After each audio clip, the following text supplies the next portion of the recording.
जय हिंद दोस्तों, स्वागत है आपका the youth guide with Sudhir में। तो आज से हम व्यवस्थित तरीके से अपना हिंदी का पाठ्यक्रम पूरा करेंगे और हिंदी के पाठ्यक्रम पूरा करने के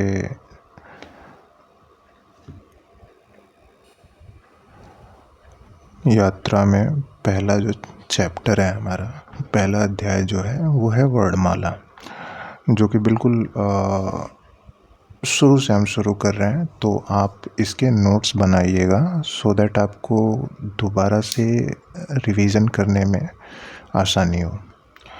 तो पहले हम वर्णमाला देखने से पहले हम कुछ बेसिक चीज़ों पे अपना ध्यान आकर्षित करते हैं। जैसे कि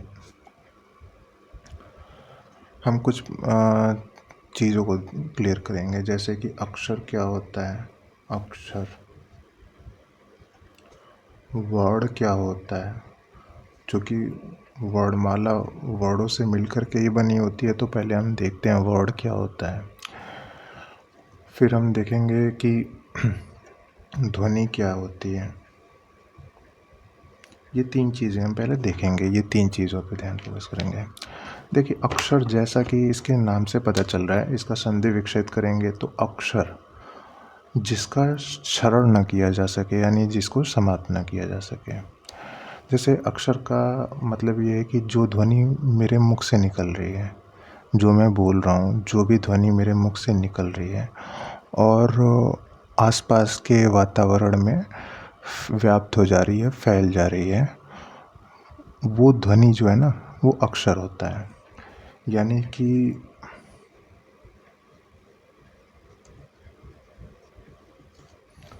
मुख से निकली हुई ध्वनि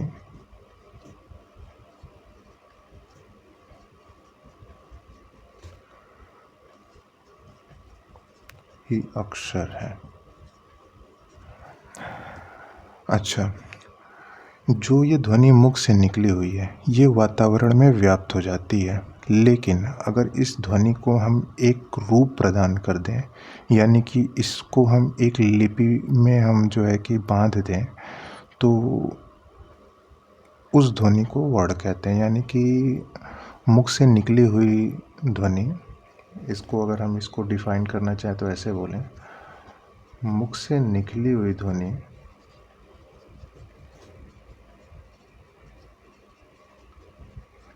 ध्वनि को लिखित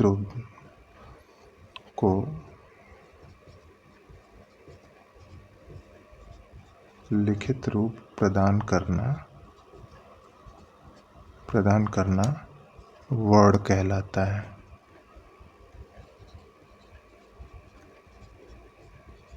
आप लोग प्लीज़ नोट्स बनाइएगा। मैं इस चीज़ पे बहुत ज़्यादा ज़ोर दे रहा हूँ कि आप लोग नोट्स ज़रूर बनाइएगा, क्योंकि हम सारी चीज़ें व्यवस्थित तरीके से, क्रमबद्ध तरीके से करेंगे, एक एक चैप्टर, एक एक चीज़ें। तो हिंदी के लिए अगर आप यहाँ से एक बार तैयार कर लेते हैं तो आपको दोबारा से हिंदी ना पढ़ना पड़े, इसके लिए आप ज़रूरी है कि नोट्स बनाइए। अच्छा, हमने दो चीज़ें देखी, एक अक्षर, एक वर्ड। अब ध्वनि क्या है? अच्छा, क्वेश्चन, ध्वनि पर हम आने से पहले कुछ क्वेश्चंस देखते हैं। एग्ज़ाम में अगर पूछेगा कि भाषा की सबसे छोटी लिखित इकाई कौन सी है, भाषा की सबसे छोटी, मैं लिख देता हूँ,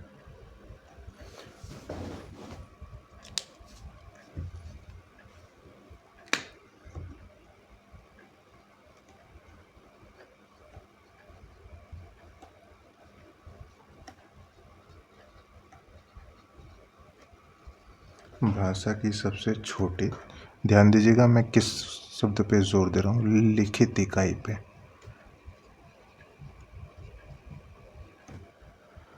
तो आप ऐसे में आंसर देंगे कि भाषा की सबसे छोटी लिखित इकाई जो है वो वर्ड कहलाती है।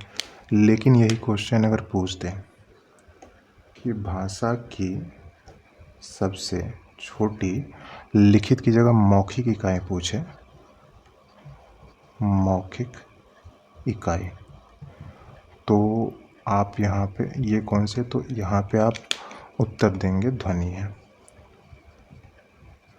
भाषा की सबसे लिखित इकाई वर्ड और भाषा की सबसे छोटी मौखिक इकाई जो है वो ध्वनि है। ये 2-3 चीज़ें हमारी जो कि बहुत सामान्य चीज़ें थी वो हमने पहले क्लियर किया। अब हम ज़रा वर्णमाला की परिभाषा पे ध्यान देते हैं।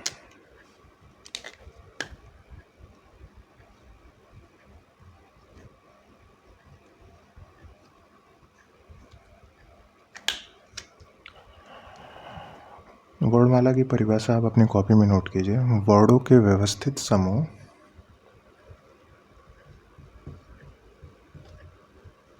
वर्णों के व्यवस्थित समूह वर्णों के व्यवस्थित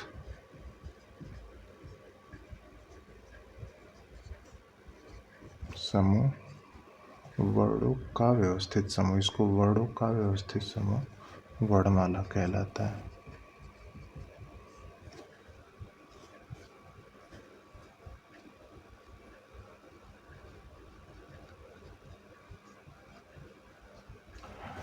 ठीक है, तो अभी अभी हमने जाना था कि जो भाषा की जो सबसे छोटी लिखित इकाई होगी उसे हम वर्ड कहेंगे, और वर्णमाला में हमने देखा कि वर्डों के व्यवस्थित समूह को वर्णमाला कहते हैं। ठीक है, अब वर्ड की जब हम बात करते हैं, आप ध्यान दीजिएगा, जब हम वर्ड की बात करते हैं तो इसमें बहुत सारी चीज़ें आती हैं। इसी में आता है स्वर, इसी में आता है व्यंजन, इसी में आता है अयोगवाह, संयुक्त व्यंजन, उच्छिप्त व्यंजन, ये सारी चीज़ें इन्हीं वर्ड में आती हैं।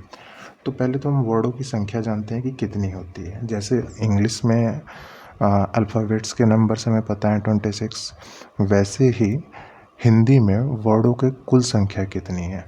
तो संख्या आपकी होगी, जब भी ये क्वेश्चन पूछेगा एग्ज़ाम में तो आपको जवाब देना है 52। वर्डों की कुल संख्या 52 होती है। ठीक है, अब इस 52 को हम स्वर, व्यंजन, अयोग्य, अयोगवा, संयुक्त व्यंजन, उच्छिप्त व्यंजन, इन सारी चीज़ों में बांट कर देखेंगे कैसे होगा। ज़रा फोकस कीजिएगा।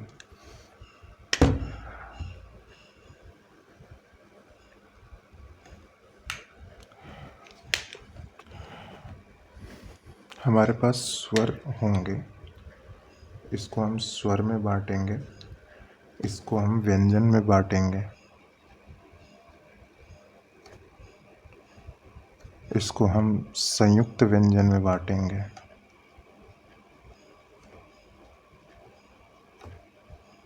संयुक्त व्यंजन में बांटेंगे, इसको हम उच्छिप्त व्यंजन में बांटेंगे,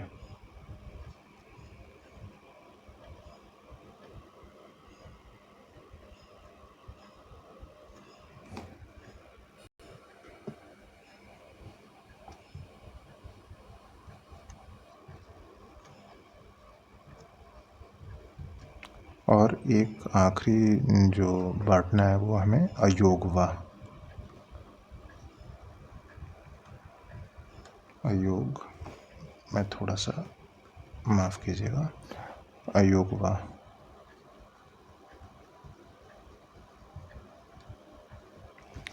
तो ये हमारा बांटने का ये नाम होते हैं। स्वर हमारे कितने हैं टोटल? तो स्वर हमारे 11 रहेंगे। व्यंजन कितने हैं? 33। संयुक्त व्यंजन कितने हैं हमारे पास में? टोटल 4। उच्छिप्त व्यंजन कितने हैं हमारे पास में? टोटल 2। और अयोगवा हमारे पास में कितने हैं? 2। काउंट कीजिए, क्या ये 52 हुए? 33, 11, 44, 44, 4, 48, 48, 2 50, 2 52। तो हमारे वर्डों की संख्या 52 होगी। उनको हम इस तरीके से विभाजित करते हैं। नेक्स्ट स्लॉट में इसको देखते हैं कि कौन कौन से स्वर होते हैं, कौन कौन से व्यंजन होते हैं, संयुक्त व्यंजन किसे कहते हैं, और कौन से होते हैं, उच्छिप्त व्यंजन कौन है, और अयोगवाह कौन है। तो जब हम व्यंजन स्वर की बात करते हैं तो हमारे पास में है अ, आ, कॉमा लगा के, ई छोटी ई, बड़ी ई, छोटा ऊ, बड़ा ओ, री, ए, ओ और ओ। हमारे पास में स्वर ये हैं।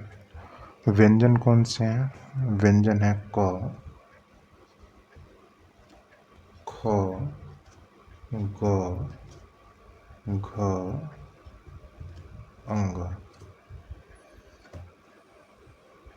च, छ, ज, झ, ञ, ट, ठ, ड, ढ, अड़, त, थ,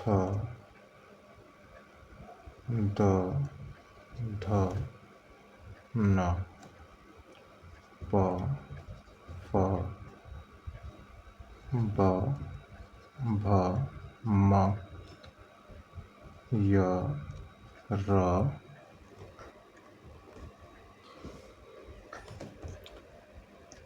ल, व। और एक लाइन जो इसके नीचे आनी थी लेकिन कट जाएगी, मैं उसको एक लाइन को यहाँ पे लिख रहा हूँ। व, स, स, स, ह। देखिए, जब मैंने व्यंजन लिखा ना तो एक गलती मैंने जानबूझ के की है, सो दैट ये गलती फिर आप दोबारा ना करें। जब भी आप व्यंजन लिखेंगे तो व्यंजन को हमेशा आप आधे में आधा करके दिखाएंगे। रीज़न क्या है अभी हम आगे पता करेंगे, लेकिन अभी के लिए इसमें हम हलंत ज़रूर लगाएंगे। अदरवाइज़ ये व्यंजन अपने शुद्ध रूप में ना रह करके स्वर और व्यंजन का मेल हो जाएगा। मैं आपको अभी इस चीज़ के बारे में बताऊंगा। तो ये रहा हमारा व्यंजन। संयुक्त व्यंजन कौन सा होगा? छ,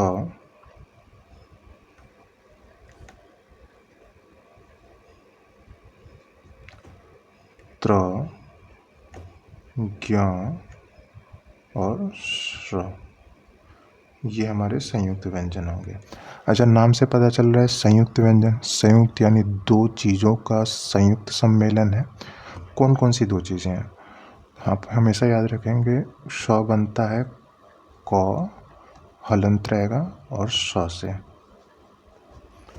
त्र किससे बनेगा? त्र हमारा बनेगा त, जिसमें त के नीचे हलंत रहेगा क्योंकि त आधा है, और र। ज्यों कैसे बनेगा? ज्यों और उसके नीचे ञ से, जो और उस प्लस ञ का मेल है। और श्र कैसे बनेगा? स प्लस र से। तो ये हमारे संयुक्त व्यंजन हुए। उच्छिष्ट व्यंजन दो कौन से हैं? अड और अढ़। देखिए, यहाँ पे अंग और अढ़ में आप कंफ्यूज मत कीजिएगा, और ड और अढ़ में कंफ्यूज मत कीजिएगा। ये हमारे उच्छिष्ट व्यंजन हुए। और अयोगवा कौन से हुए? अयोगवा है अंग और अ। तो ये हमारा वर्णमाला का एक तरीके से आप कह लीजिए, वर्णमाला के 52 शब्द ऐसे विभाजित हैं। इसको प्लीज़ नोट डाउन कर लीजिएगा। फिर हम आगे बढ़ते हैं अगली स्लाइड में। ये चीज़ें बार बार काम आएंगी, क्योंकि जब हम आगे वर्गीकरण करेंगे तो हम देखेंगे कि ये चीज़ें जब तक हमें याद नहीं रहेंगी तब तक हम उन चीज़ों को करने में सक्षम नहीं रह पाएंगे। तो प्लीज़ इसे याद करना है आपको। अब अगली स्लाइड में हम ये देखेंगे कि स्वर, हमने स्वर पढ़ा, स्वर देखा, लेकिन स्वर की परिभाषा क्या है, ये चीज़ को हम देखते हैं। और इसी के साथ में हम जब व्यंजन की परिभाषा देखेंगे तब आपको पता चलेगा कि क्यों किसी भी व्यंजन के नीचे हलंत लगा करके ही उसको प्रदर्शित किया जाता है। तो एक बार के लिए पहले स्वर पे देखते हैं। स्वर की वे परिभाषा, मतलब वे वर्ड वे वर्ड। देखिए जब मैं वर्ड बोल रहा हूँ तो वर्ड में स्वर और व्यंजन दोनों शब्दों का समावेश होता है। वे वर्ड जिनका उच्चारण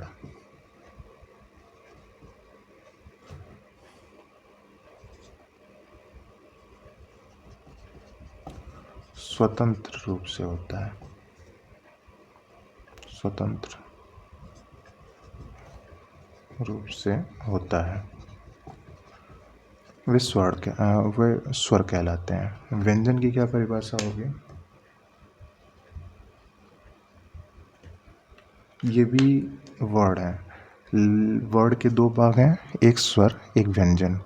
तो वे वर्ड जिनका उच्चारण स्वतंत्र रूप से होता है उन्हें जो है कि स्वर कहते हैं। व्यंजन वे वर्ड जो स्वतंत्र रूप से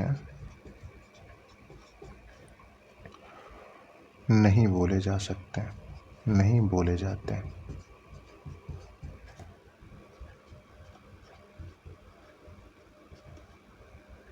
वह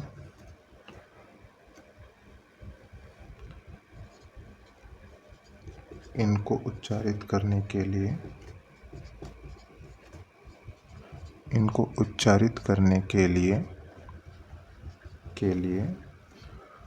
स्वरों की सहायता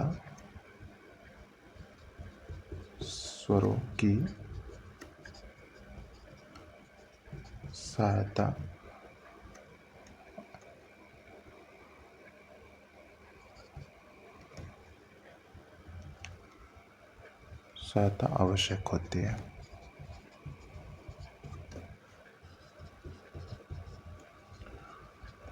आप इन दोनों परिभाषाओं को अपनी कॉपी में नोट कीजिए। बिल्कुल हम सिस्टमेटिक तरीके से एक एक स्टेप आगे बढ़ेंगे। देखिए अगर हम एक एक स्टेप आगे ना बढ़ कर के सीधे कूद जाएं चीज़ों पे तो समझना बहुत मुश्किल हो जाएगा और कई बार लोगों को समझ में भी नहीं आएगा। तो हम एक एक स्टेप रखेंगे सीढ़ी पे और जो है कि हम आगे बढ़ते चलेंगे। तो आप इन दो परिभाषाओं को अपने कॉपी में नोट कीजिए। वर्ड स्वर वे वर्ड जो इसका उच्चारण स्वतंत्र रूप से होता है। व्यंजन वे वर्ड जिनका उच्चारण स्वतंत्र रूप से नहीं हो सकता और उनको उच्चारित करने के लिए स्वरों की आवश्यकता होती है। ठीक है, तो ज़रा देखिए जैसे कि मैं अगर एक एग्जाम्पल दे रहा हूँ उदाहरण के तौर पे, अगर मैं लिखता हूँ यहाँ पे क, तो इस क में दो चीज़ें समाहित हैं। एक तो आधा क और बोल के देखिए क अ और यहाँ पे अ भी रहेगा। तो हमने क्या परिभाषा पर दी थी?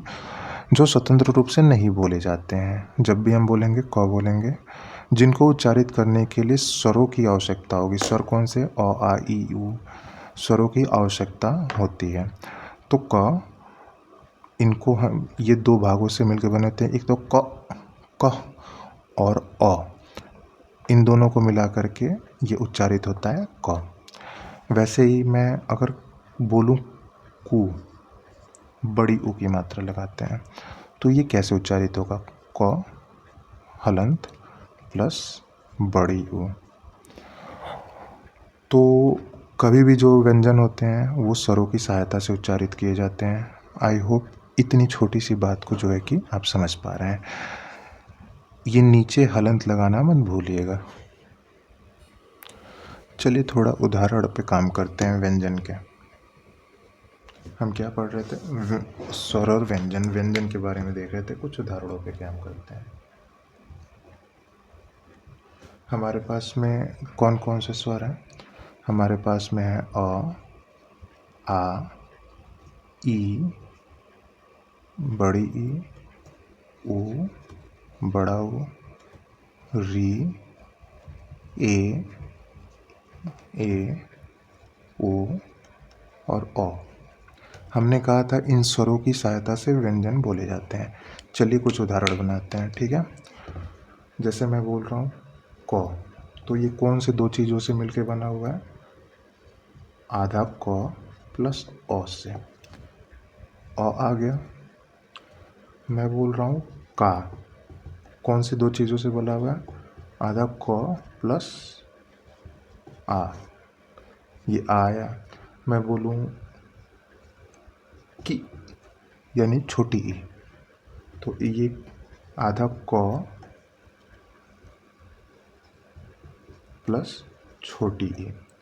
मैं बोलूँ की, देखिए उच्चारण कैसे कर रहे हैं, की और की में, इसको बोलेंगे की। उसने मुझे कहा कि, जब ऐसी बात आएगी तो की, और उसकी तो वहाँ पे बड़ी है ये। तो हम देखेंगे, फिलहाल के लिए इस पे देखिए, ध्यान दीजिए, आधा क प्लस बड़ी ई। यहाँ पे अगर मैं ई भी आ गई, बड़ी ई भी आई, मैं बोलूँ कु, छोटा ऊ, तो यहाँ पे क प्लस ऊ। मैं वही कु बड़ा बोलूँ तो क प्लस बड़ा ऊ। तो आप देख पा रहे हैं, जहाँ भी व्यंजन बोले जा रहे हैं वहाँ पे स्वरों की सहायता ज़रूरी हो रही है, आवश्यक है उन्हें। बिना स्वरों की सहायता की ये जो है कि उच्चारित स्वतंत्र रूप से नहीं हो पा रहे हैं।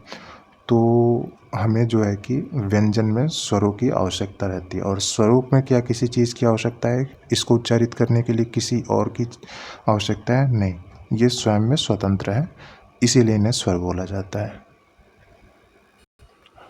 तो इस क्लास को समराइज़ कर लेते हैं। इसका अगला पार्ट में इसके आगे की चीज़ों पे बात करेंगे। इस क्लास को समराइज़ करके देखते हैं कि हमने क्या पढ़ा। हमने पढ़ा अक्षर, वर्ड,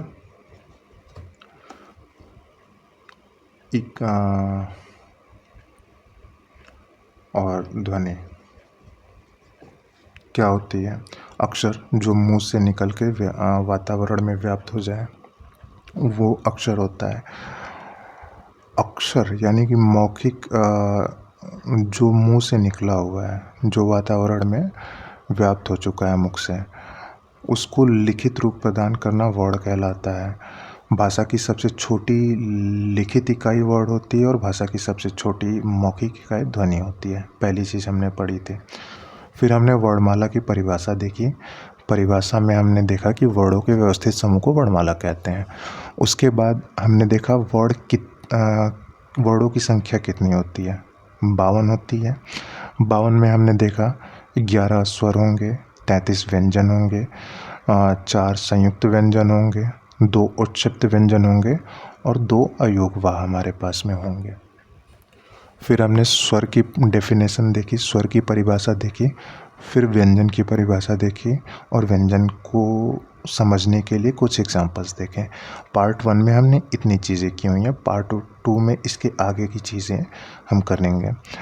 आपको अगर वीडियो समझ में आई हो, अगर आपको अच्छा लगा हो, मतलब आपको सारी चीज़ें क्रिस्टल क्लियर समझ में आई हो, तो लाइक कर दीजिएगा। अगर कोई फीडबैक देना होगा तो हमें कमेंट के माध्यम से आप बता दीजिए। हम उसमें जो है कि उस फीडबैक को जो है कि अपने अंदर सुधार के तौर पे जो है कि प्रयोग में लाना चाहते हैं। बाकी ध्यान रखिएगा अपना। जय हिंद, वंदे मातरम, भारत माता की जय।